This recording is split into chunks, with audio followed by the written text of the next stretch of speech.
Now, you've been screening this in front of a lot of church leaders and the faith community. What kind of response are you getting? Phenomenally good, breathtakingly good, just incredibly good. Routinely standing ovations, tears rolling down people's cheeks. Very, very good response indeed.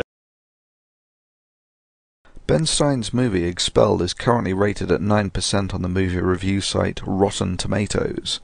And just to put that into perspective, Catwoman in 2005 won Golden Raspberries in the categories of Worst Picture, Worst Actress, Worst Director and Worst Screenplay, and even at that actually carries a better rating than Expelled. Routinely standing ovations, tears rolling down people's cheeks.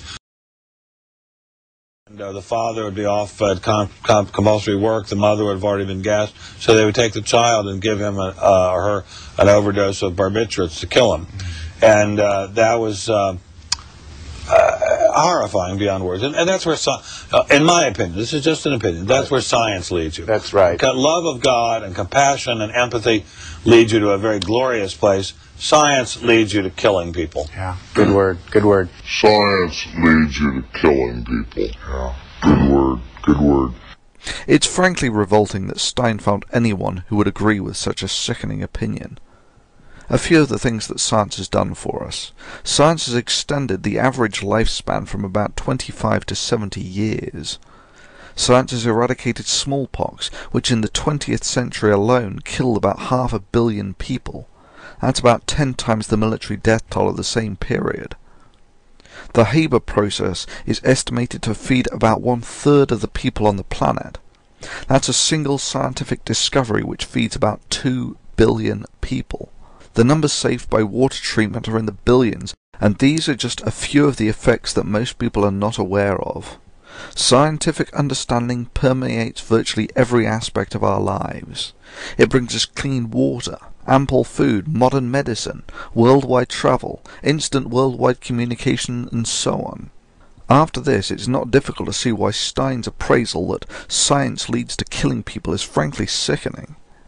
However, Stein also seems to have an equally callow commitment to his statements on religion too. Yet leader of a huge army with advanced weapons. There was Hugo Chavez of Venezuela, who openly worships Fidel Castro, who's turned Venezuela into a shambles, but is one of our main sources of oil. Not President Body, but President Spirit was Kim Jong-il, the dear leader of North Korea.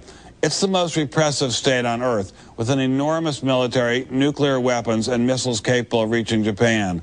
When I saw these guys, I got a queasy feeling. What if Ahmadinejad attacked Saudi Arabia and blocked the Straits of Hormuz? What if North Korea, just out of the whims of its dear leader, attacked South Korea and started rocket bombing Tokyo? What if China chose that moment to attack Taiwan? What would we do if they did all this simultaneously? We don't have much more than a few 100,000 combat-ready soldiers and Marines. Roughly half of them are tied down in Iraq. We don't have anything like what we need to repel North Korea, help the Saudis repel Iran, and stop the Chinese from invading Taiwan all at once. The fact is, in our rich nation of 300 million, we can barely field a military force that can fight one fairly small guerrilla war, let alone protect the world from dangers like Ahmadinejad and the dear leader of North Korea. The dangerous truth is we are a naked, vulnerable superpower unless we went to the nuclear option immediately, an obviously terrifying outcome for everyone. We've let this nation's military shrivel and get ground down to a nub while we've cut taxes and created a huge deficit and high prosperity. This is terrifying stuff. Stein, you seem to have forgotten your earlier pious statements about the love of God and compassion and empathy leading you to a glorious place. This is a man fantasizing about a conflict that cannot happen as a selling point for expanding the US military budget from one that constitutes about half of the world's military spending to one capable of world conquest. Firstly, none of the conflicts of Stein's violent fantasies involve self-defense. They involve attacking other countries, foreign entanglements, and for some strange reason the presumption that the only conceivable resolution of his fantasies is the US declaring war on almost everyone. Naturally, in reality, the leash of globalization has meant that countries really do not have that much latitude on their actions. The soft power exercised by global trade, and that includes the 95% of the people on Earth who are not American, is an effective and benign stabilizing influence. It's difficult to contrive that a military-industrial complex capable of challenging the rest of the world could be trusted to exercise the self-control of not attaining that which it desires through the implementation of its uncontested military power. This is an instrument that mankind would be better off not constructing. However, I am curious as to how Stein reconciles his violent fantasies about the US going to war with a significant portion of the rest of the world in self-defense, with his statements about love of God, compassion and empathy leading you to a glorious place, while science leads you to killing people.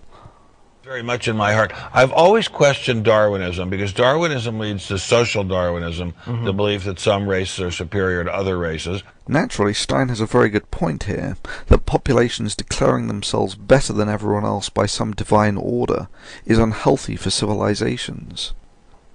Unfortunately, Stein's religion involves the belief that he is a member of a divinely appointed race, of God's chosen people. They got a hearing before a judge who said, intelligent design isn't science. And they're now proudly touting that. That doesn't mean a thing. Courts also say that abortion is clearly legal and is not murder, and that's nonsense too.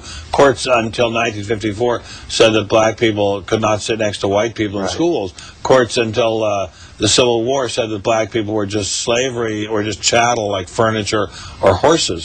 So what courts say doesn't dictate anything to me in terms of what's right or wrong. I am an economist by training from Columbia. I worked as an economist very briefly. Then I went to Yale Law School, and then I was a trial lawyer for a while. So what courts say doesn't dictate anything to me in terms of what's right or wrong. For a man with a law degree, Stein seems to show a pretty contemptuous regard for the rule of law, and its necessity for a safe and stable civilization. Indeed, he seems to be flirting with the idea that you shouldn't obey laws if you don't like them. Jolly good for the spirit, I'm sure, but regrettably, if obeying the law becomes optional, then there is no rule of law. A civilization where there is no rule of law is called an anarchy. I am an economist by training from Columbia. I worked as an economist very briefly. Then I went to Yale Law School, and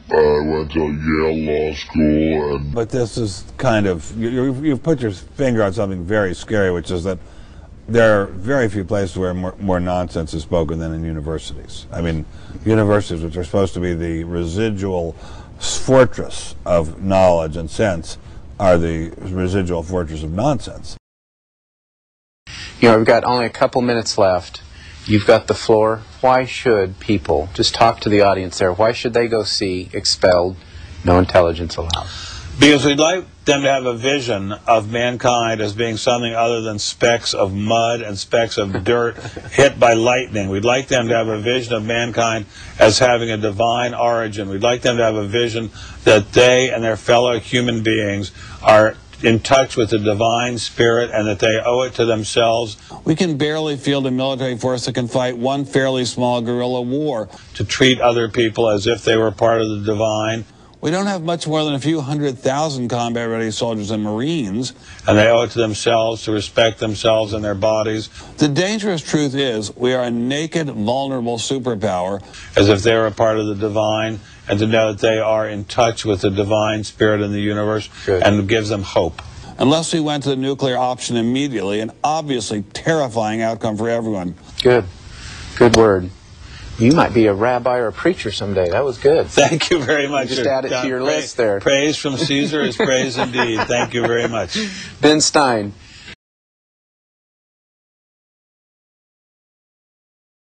The dangerous truth is we are a naked, vulnerable superpower. Unless we went to the nuclear option immediately, an obviously terrifying outcome for everyone. We've let this nation's military shrivel and get ground down to a nub.